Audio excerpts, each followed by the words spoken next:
마가복음을 여러분들이 읽으시다 보면은, 복음서를 읽다 보면은, 병자를 치유하거나 문둥병 고치고 죽은 소녀가 일어나고 소경을 고치고 하는 기적을 많이 행했을 때 주님이 뭐라 그래요? 이게 하지 말라 그러지, 그죠? 잠잠하라는 얘기를 자꾸 해요. 그 얘기를 계속 하거든. 기적만 일으키고 좋은 일을 하고 나면 하지 말아라, 얘기하지 말아라, 잠잠해라, 잠잠해라. 왜 그렇게 지속적으로 잠잠하라고 얘기를 하느냐라는 얘기입니다. 근데 어느 시점이 되면은 그 얘기를 안 해요. 어느 시점이 되면 잠잠하라는 얘기를 안 하고 그냥 해나가신다고. 전환점이 있어요. 베드로가 고백했을 때도 얘기하지 말라 그랬어요. 예수님이 내가 장로들과 서기관들 해가지고 많은 고난을 받고 배신을 당하고 버림을 받고 죽고 사흘 만에 살아나겠다 하는 그 인자는 하고 얘기하신 후부터는 잠잠하라는 얘기를 안 해요. 그 전까지 많이 합니다. 왜 그랬을까? 이 부분에서는 여러분들이 그거를 기적이라는 것을 고대에서는 어떻게 생각을 했느냐라는 얘기입니다. 기적. 지금은 기적 그러면 정말 기적이에요. 근데 당시에 이 기적은 많은 사람들이 할 수 있다는 생각을 가졌던 것 같아요. 그러니까 선지자들이 기적을 일으켰다. 오케이. 그러면 그 사람이 기적을 일으키는데 그 사람이 기적을 가르친 능력이 있어서 일으켰느냐? 다양한 미신이 있었답니다. 그렇잖아요. 우리도 옛날에 그런 거 있죠, 그죠? 다양한 미신들이 일으키는 가짜 술수, 마술, 이런 거. 그런 걸 다 포함해서 그런 것들이 많이 있었기 때문에 그냥, 기적을, 미라클 워커라 그래요. 기적을 행하는 사람.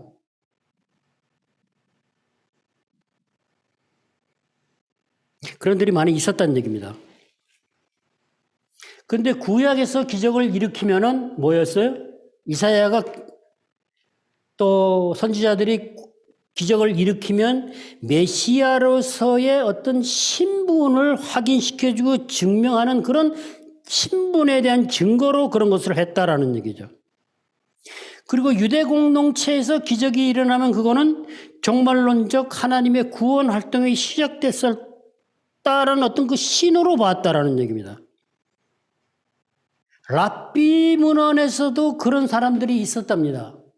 그러면 그거는 그들에 대한 권위를 인정해 주는데 사용됐던 거예요. 그 기적이 많이 있었다라는 얘기입니다. 가짜 기적이겠지만. 그러면 이 기적만 보고 이것만 보고 사람들이 쫓아오면 예수님이 그야말로 선지자나 랍비나 이런 사람으로 밖에는 각인이 안 되겠죠. 그죠? 그래서 고난받는 종이라는 인자는 죽고 3일 만에 살아난 베드로의 고백 이후 전까지는 영광의 하나님 메시아. 근데 이것만 가지고는 반밖에 안 되고 플러스 우리가 하는 거는 고난받는 대속물로서의 종이 들어가야 된다. 이게 진짜다라는, 이 진짜를 얘기하기 위해서 계속적으로 그것을 이렇게 자제시켜 왔던 거죠. 그러니까 기적을 보고 사람들이 믿음이 생기고 사람이 변화를 받고 이렇게 한 건 아니다라는 얘기죠. 그거를 이제 8장을 가지고 다시 한번 볼 거예요. 그러니까 기적은 보편화돼서 많은 사람들이 기적을 하겠는데 그 기적을 행하는 거는 어떤 신분이나 권위에 대한 표징, 확신, 증거 이런 걸로 사용됐다. 그러면 예수님이 기적을 일으켰을 때 그건 그냥 그런 식으로밖에는 인정이 안 된다라는 얘기예요. 그러니까 진짜 대속물로 지어진 고난받는 종으로서 우리 죄를 지고 가는 그런 어린 양으로서의 개념은 그들이 안 가지고 있었대, 끝까지. 그거를 가지고 마가복음을 보도록 하겠습니다. 마가복음을 보실 때 첫째 단어, 나에게 다가오는 단어. 감정적 반응을 일으키거나 어렵거나 문제가 있거나 하여튼 관심이 쓰여지는 단어를 선택하시고 왜 선택하시는지를 생각하시고 그 다음에 상황, 말하자면 역사, 문화, 하여튼 공동체의 상황 같은 거, 그 다음에 저자, 그 다음에 여기서 신학적으로 어떤 의미와 의도를 통해서 메시지가 나오는지 이것을 조별로 일단 한번 나눠봤으면 좋겠어요. 8장 27부터 9장 1절까지 저에서 나눈 것 중에 대표적으로 일단 단어부터 얘기하고 하나씩 가보죠. 얘기를 좀 나눠주실래요? 저희 단어 선택은 하나님의 일, 사람의 일, 항변하며, 그 다음에 자기 십자가, 그 다음에 부끄러워하면, 그 다음에 마지막이 나를 누구라 하느냐. 그 자기 십자가에 대한 단어에 예수님을 믿는 믿음이라는 마음으로도 다가온 분도 있었고요. 하나님의 나라, 그다음에 나를 누구라고 하느냐. 나와 내 말을 부끄러워하면 인자도 아버지의 영광으로 거룩한 좀 긴데 그 사람을 부끄러워하리라. 34절에 자기 십자가, 38절에 부끄러워. 목숨, 온 천하를 얻고도 목숨을 잃으면 무엇이 유익할까? 목숨, 나를 부끄러워하면 인자도 부끄러워하리라. 그거 하고 그다음에 자기 십자가, 두 사람이 똑같고요. 그다음에 하나님의 일, 그리고 누구라 하느냐. 너희는 나를 누구라 하느냐. 그다음에 34절에 자기를 부인하고, 그다음에 33절에 사단아, 그리고 지금 9장 1절에 이 권능으로. 36절 사람이 만일 온 천하를 얻고도 자기 목숨을 잃으면 무엇이 유익하리요. 37절 사람이 무엇을 주고 자기 목숨과 바꾸겠느냐. 이제 이 뜻을 잘 모르시겠다고 그렇고 또 하나 이제 단어는 향변. 저희도 9장 1절에 하나님의 나라가 권능으로 임한다고 했는데 권능으로 임하는 게 어떻게 임하는 거냐고 질문하셨어요. 말하지 말라. 경고하시고 하나님의 나라가 권능으로. 대체적으로 비슷해요. 그죠? 궁금한 게. 내가 원하는 거를 선택하지 마시고 나한테 다가오는 느낌을 주는 걸 선택하시라 하는. 분명하게 나한테 말씀을 해주시면 좋은데 그게 잘 안 돼 아직은. 그죠? 그런데 그러면 어떻게 나한테 다가오는 걸로 알 수 있느냐? 그게 바로 어떤 감정적인 반응, 어떤 단어나 구절을 읽을 때 화가 난다거나 슬프다거나 기쁘거나 이런 반응이 올 수 있어요. 그 다음에 어떤 단어는 어려워. 조금 얘기한 대로 권능으로 임하면 도대체 나에게 권능을 왜 모르겠어. 그럼 어떻게 임하는 것이 권능으로 임하는 가 생각을 하게 돼. 그런 것들을 나한테 다가오는 단어로 선택을 하고 시작을 하는 것이 좋다 이런 얘기죠. 여러분들이 제가 27절부터 시작을 하라 그랬지만은 8장 앞에를 읽어보라고 했어요. 그죠?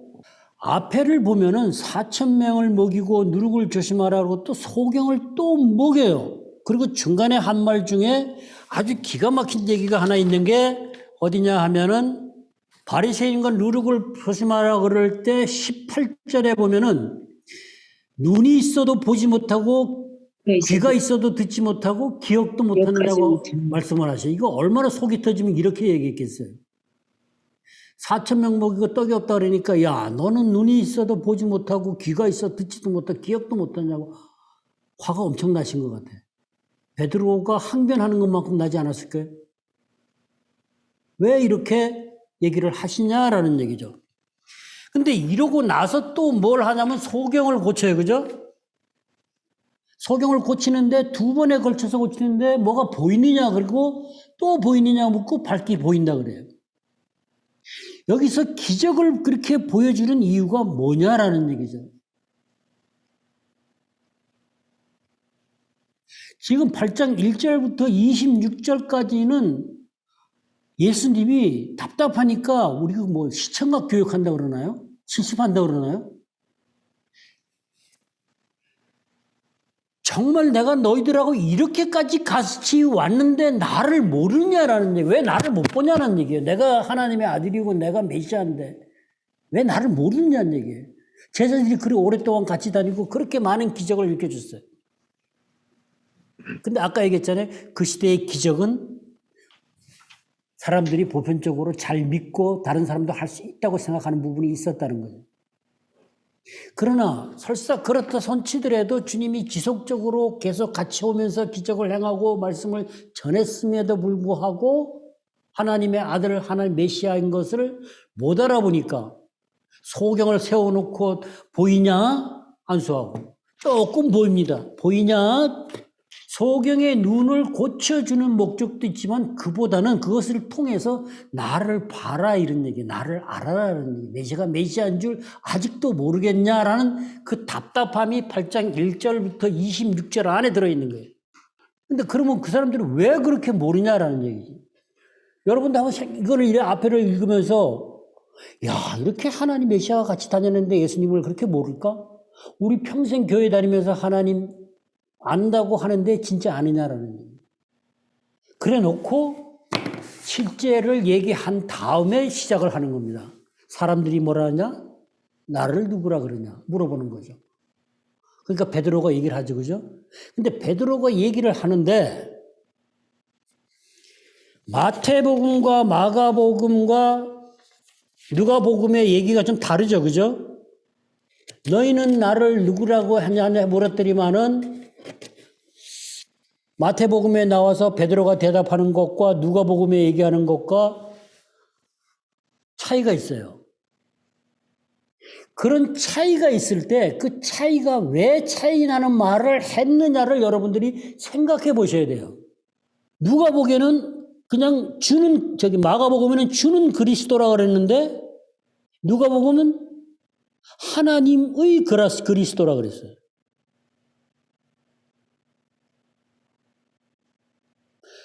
그리고 이 말을 하게 한 거는 마태복음에서는 네가 알고 한 게 아니고 성령이 하늘에 계신 아버지가 알게 하셨다 그랬어요. 그리고 마태복음에는 또 이 반석의 교회를 세우겠다 그랬어요.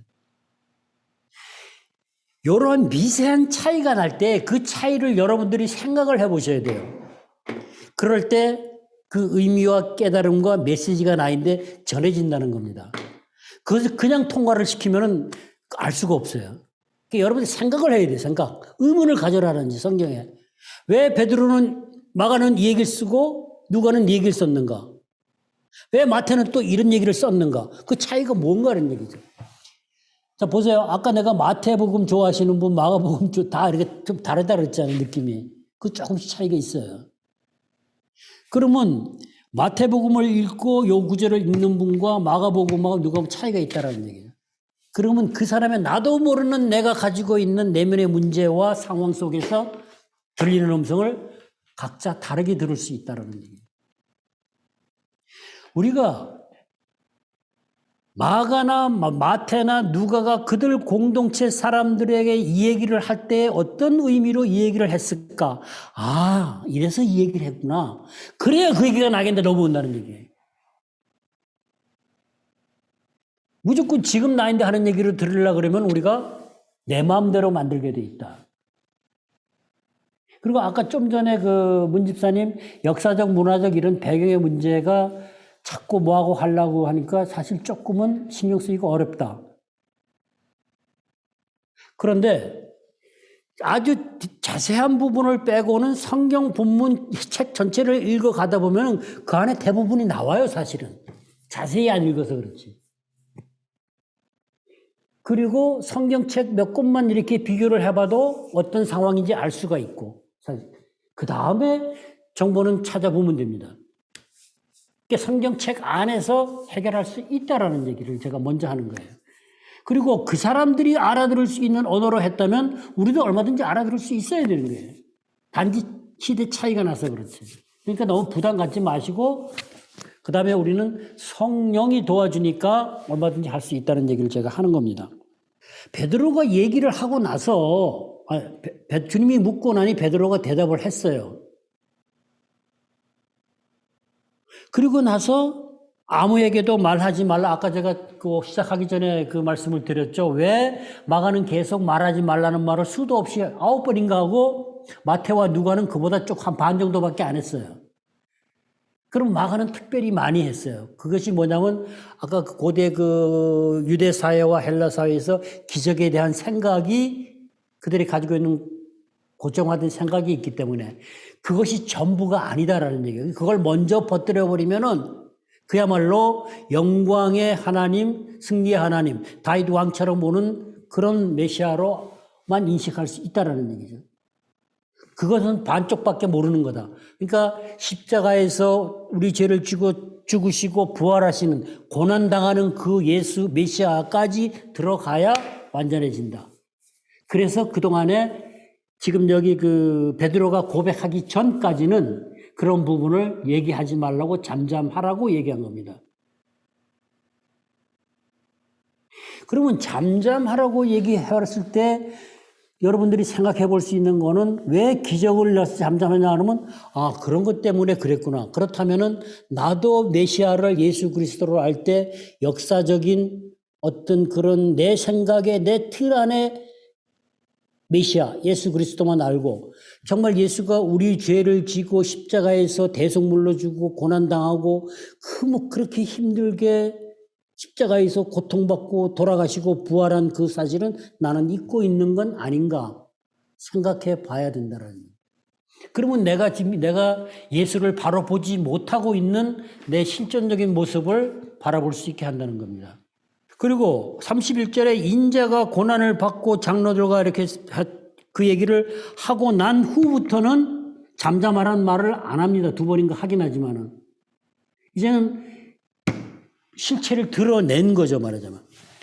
근데 왜 하필이면 인자가 많은 고난을 받는다 그러냐라는 얘기죠. 내가라고 해도 되고 뭐 다른 말도 쓸 수 있는데 근데 여기서 인자, son of man이라고 하는 부분을 사용할 때는 하나님 나라의 현재성을 강조하는 게입니다.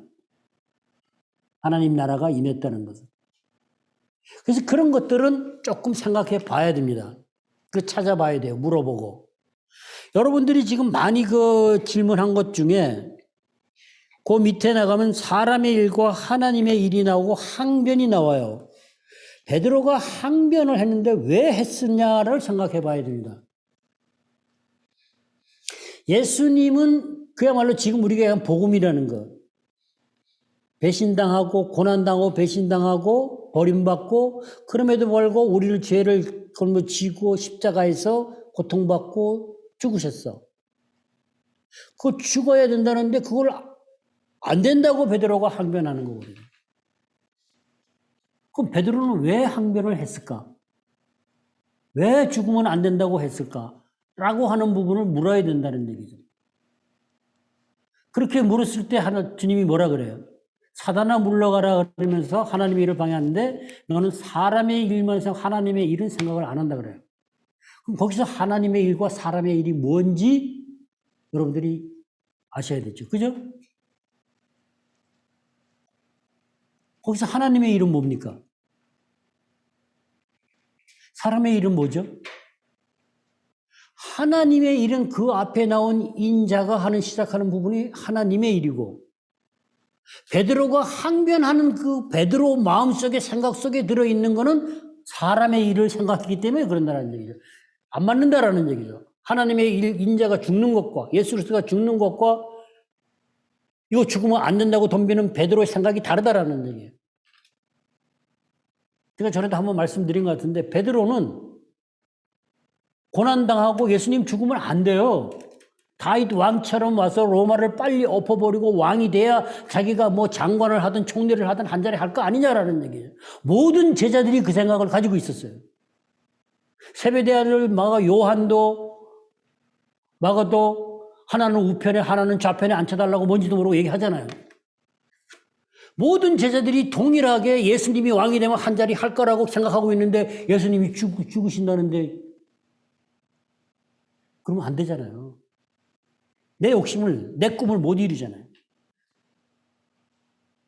그래서 사람의 일은 뭘까, 하나님의 일이 뭘까를 생각하면서 이 앞에 본문을 보니까 예수님이 그렇게 죽고 그렇게 하시는 거는 하나님의 일이고 베드로가 생각하고 있는 그 생각은 사람의 일이구나.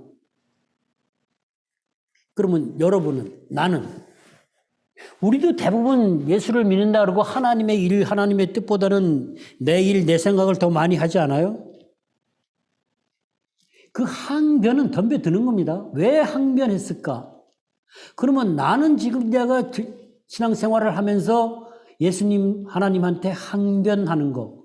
왜 내가 이렇게 고난 가운데 있어? 왜 힘들어? 일은 안 풀려? 돈도 안 벌려? 몸은 아파?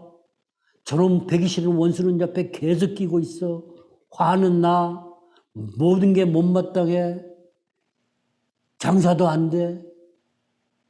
목사도 배기 싫어. 장로도 배기 싫어. 뭐. 그러면 어떻게 해야 돼요? 하나님한테 덤벼들지 않겠어요? 하나님 나는 왜 이래? 요새 욥기 많이 보시잖아요. 그랬을 때 내가 왜 항변하고 있느냐라는 얘기죠.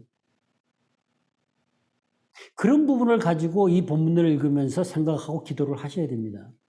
그러면 내가 항변하고 있는 원인과 이유를 알게 하신다는 거예요. 왜 저 인간이 저렇게 보기 싫은지, 내가 왜 그렇게 분노를 하는지, 나는 왜 이렇게 염려가 많고 걱정이 많은지 나를 보여주셔야 된다는 거예요. 그렇게 얘기한 다음에 지금 여러분들이 많이 지금 가지고 나온 것이 따라오려거든 자기를 부인하고 십자가를 따를 것이라 그랬어요. 자기 십자가. 보세요. 아까 홍서 집사님이 그랬죠. 그 당시에는 십자가가 죄인을 죽이는 사형 집행 도구예요. 맞아요. 그거를 지고 따라오라고 하면은 도대체 무슨 얘기예요? 근데 이 당시 그 얘기하면 이 사람들이 알아들었을까요? 제가 볼 때 못 알아들었을 것 같아요. 몰랐어요. 나중에 알았지. 이 당시 이 얘기할 때는 정말 어려웠을 거예요. 그러나 예수님이 십자가에서 십자가를 지고 골고다까지 올라가서 세워놓고 매달려 죽었을 때, 그리고 부활하셨을 때, 그 죽기가 십자가에 매달려 죽음을 맞이하는 그 과정에 일어난 일, 그 사이에 십자가가 한 역할이 뭐냐라는 얘기예요. 십자가는 죄인이 자기가 지고 가서 자기가 매달려 죽는 도구가 십자가예요. 그러니까 주님이 지고 가서 주님이 매달려 죽었어. 왜? 우리 때문에. 우리 죄를 용서한 대가를 치르기 위한 대속물로 주기 위해서 본인이 하셨다는 거예요. 그 아직은. 그러면 여러분들이 얘기할 때 자기 십자가를 지고, 그러면 내가 그러면 십자가를 지고 간다고? 뭘 어떻게 지고 가라는 얘기예요? 여러분 십자가 있습니까? 통나무 가지고 만든 십자가? 제가 가끔 이런 얘기를 하는데, 우리가 살면서 너무 어렵고 힘들고 고통스러운 상황이 벌어질 때 나를 정말 죽기 살기로 괴롭히는 인간이 있으면, 둘이 같이 교회를 다녀야 되는데 남편이 죽으라고 교회를 안 가고 그냥 밖으로 골프만 치러 다니고 그러면 속이 상하잖아요. 그죠? 그러면 남편 보고 뭐라 그래요? 또 자식이 속썩이고 말 안 듣고 자꾸 옆길로 새고 딴짓을 하면 저거 어떻게 하지도 못하잖아요. 그런 그 다음에 내가 어떤 아주 힘든 상황에 와서 평생을 가난 속에서 어렵고 힘들게 뭐 시어머니 못해서 아니면 뭐 시동생들하고 아주 힘들게 살아. 뭐 집도 조그만한 데서. 그럼 뭐라 그래요? 그런 것들 보고. 나를 어렵고 고통스럽고 힘들게 하는 인간이나 상황이나 사물이나 어떤 문제를 가지고 우리는 옛날 어른들이 저게 내 십자가야라는 표현을 쓰죠. 그죠? 저 인간이 내 십자가야. 내가 평생 저거 지고 살아야 돼. 그러잖아요. 야, 내가 이렇게 살아가는 게 이게 내 십자가지 뭐 어떡하겠어? 내가 혼자 이렇게 고통스럽게 사는 게. 그런 말들 쓰잖아요. 그러면 나를 힘들고 고통스럽고 괴롭게 하는 그 사람이나 문제를 통해서 뭐가 죽을 수 있어요? 십자가가 죄인이 지고 가는 거라며. 내 안에 있는 죄를 꺼내서 죽일 수 있어요. 내 죄가 만들어 놓은 내 자아, 나라는 인간을 죽일 수 있는, 그걸 드러낼 수 있는 도구로 사용된다는 거예요. 내가 왜 이렇게 저 인간만 보면 분노를 하고 화를 내지? 그 이유가 뭐냐는 얘기예요. 근데 내가 몰라. 그런 거를 드러내 보여주는데 사용되는 사람이나 상황이나 문제. 그것이 소위 말하는 십자가로 사용될 수 있는 거예요. 그래서 우리가 환난이, 고난이 축복이라는 얘기를 하잖아요. 그거 내가 해야지 남이 하면 안 돼요. 고통받는 사람한테 가서 야, 그거 힘들고 그거 축복이야. 그러면 내가 이렇게 때리고 하나 맞아야지. 그거 말이 안 돼. 내가 왜 그게 그렇게 되느냐? 바로 그런 문제예요. 내 죄를 드러내서 십자가에 죽는다? 그럼 뭐가 돼요? 부활하신 주님을 만나잖아. 그러면 축복이 되는 거지. 근데 그 앞에 자기 부인이라는 게 들어갔어요.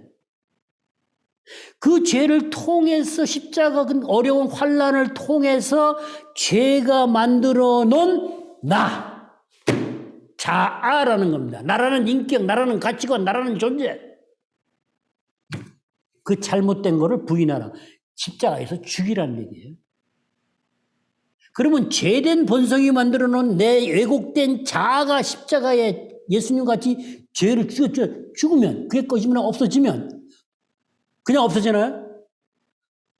주님의 말씀 안에서 임재 가운데 그 사랑 안에서 그게 이루어진다는 거예요. 그게 죽으면 부활한 예수가 내 안에 살아나는 거예요. 그게 예수가 내가 죽고 예수가 사는 거예요. 그게 자기를 부인하고 자기 십자가를 따르라. 나를 따르라. 예수님 지금 보여야 따라가지. 안 그래요? 생각해 봐야 되잖아요, 여러분들이. 따라가려고 어떻게 따라가냔 말이야. 고민해야 되잖아요. 근데 우리가 맨날 듣는 얘기 있죠. 뭐 어떻게 살아라 그래요? 말씀을 따라 살아 그러잖아요.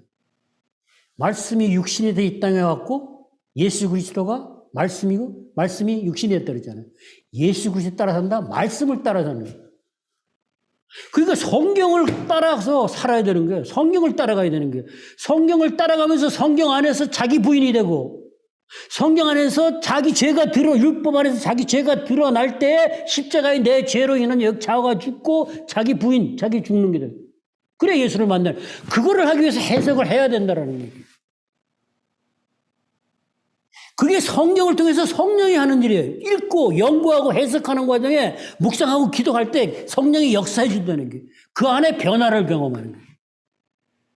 제가 그랬죠. 예수님이 인간 저자를 사용했다, 숨을 불어 쉬었다, 영감했다 했을 때 그냥 말만 들어갔냐니까 아니다라는 얘기. 예수님의 모든 게 들어가 있어요. 예수님의 말, 메시지, 성품까지도 들어가 있다는 얘기. 역사적인 행위까지도.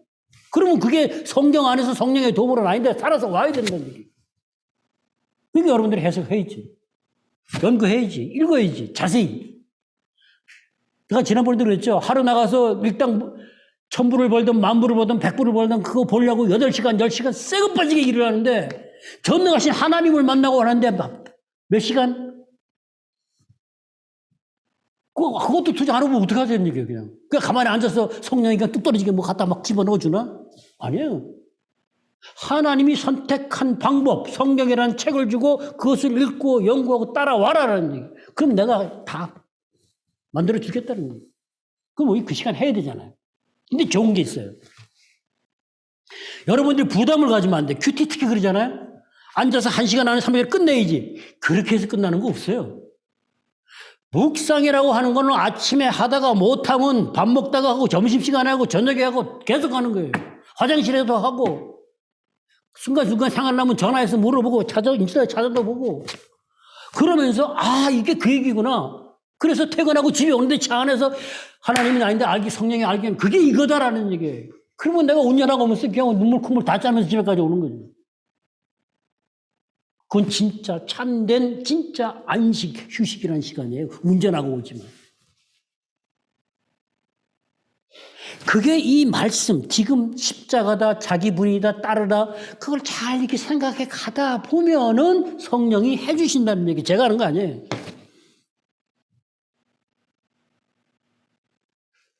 근데 여러분들이 그걸 왜 안 해요? 여기서 부끄러워한다 그랬잖아요. 그죠? 부끄러워한다는 얘기는 뭡니까?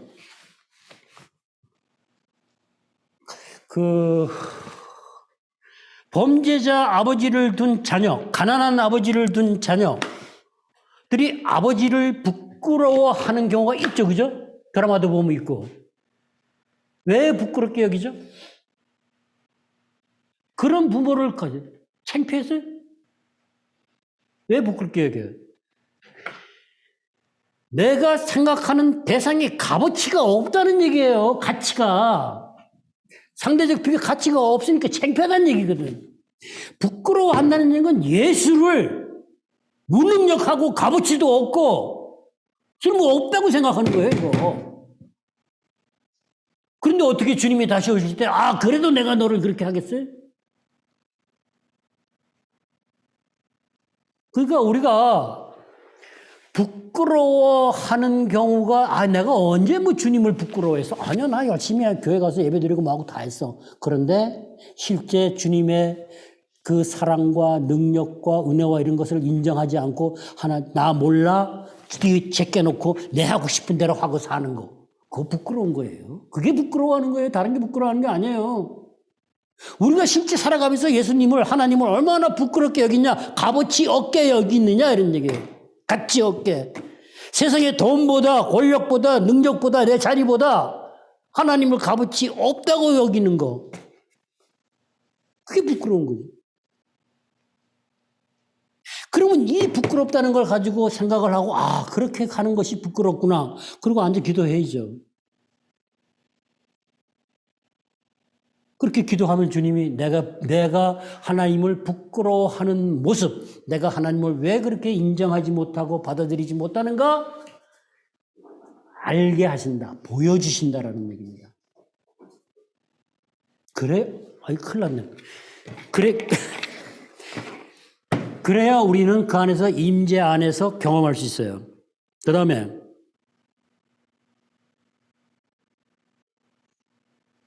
목숨. 여기 앞에서 목숨이 그거예요. 복음을 위해서 목숨을, 나를 위해서 목숨을, 앞에서 얘기한 목숨은, 거기 목숨이 4번 나오잖아요. 그러면 그 부분이 오면은 이게 똑같은 목숨인가를 생각을 해보셔야 돼요. 지난번에 사랑과 마찬가지로.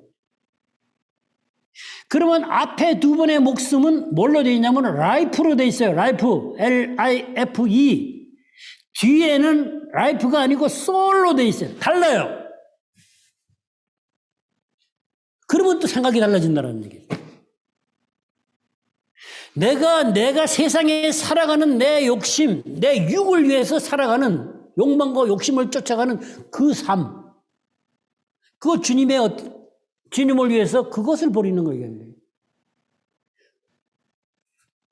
근데 내가 진짜 영혼 자체를 내가 잃어버린다면 아무 소용이 없잖아요. 그래서 단어를 자세히 보고 의미를 찾아갈 때 하나님은 나인데 얘기하신다는 얘기예요. 그럼 보세요. 자기를 부인하고 자기 십자가 예수님을 따라갈 때 내가 죽고 예수가 사는 게 뭐예요? 내 목숨을 잃으면, 라이프를 포기하면 영생을 얻는 거죠. 그죠? 그게 어떻게 얻어요? 권능으로 임할 때. 임재. 하나님이 임재를, 그 사랑을 경험한다 그러면 그 안에 모든 게 있는 거예요.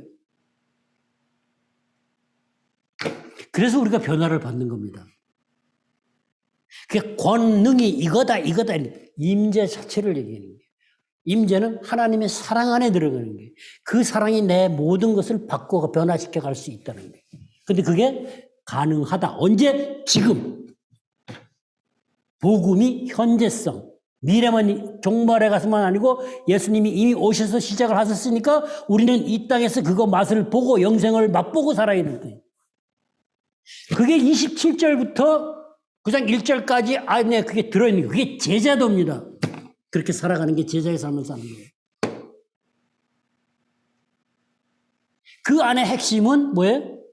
인자는 죽고 살아난다는 거예요. 버림받고. 그게 복음이에요. 복음이 능력이 될 때, 예수가 내가 만나질 때 우리는 지금 9장 1절까지의 내용이 내 안에 실제가 돼서 다가온다.